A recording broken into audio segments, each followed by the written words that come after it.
Hello everyone and welcome back into a brand new video. In today's tutorial guys, I'm going to show you how to configure Fedex shipping in Odoo. It is going to be by using the Fedex integration, and integrating a Fedex account with Odoo's inventory app makes it possible to calculate delivery rate and generate delivery labels within Odoo. This is accomplished by enabling the Fedex shipping connector, then configuring at least one shipping method. Warning: as of October 21st, 2025, the Fedex integration using the latest API is temporary and available while Odoo finalizes its solution provider validation for Fedex.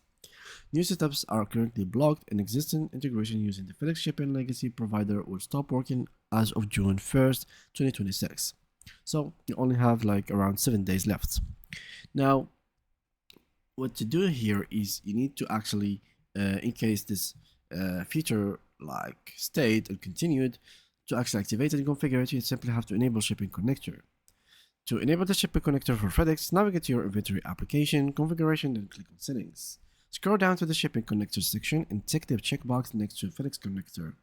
Finally, click on save to save the changes, and after doing so, a Fedex shipping methods button appears below Fedex connector, as you can see here. Then what you need to do is to configure delivery methods. So once the Fedex shipping connector is enabled, it is necessary to configure it at least one single delivery method. After doing so, delivery method can be included in sales orders and used to compute delivery costs and print delivery labels.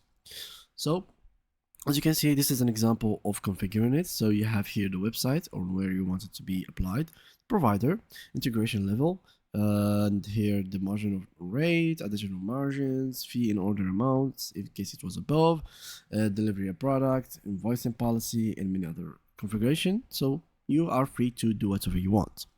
And that's pretty much it guys. Thank you a lot for watching, and see you guys in the next upcoming video.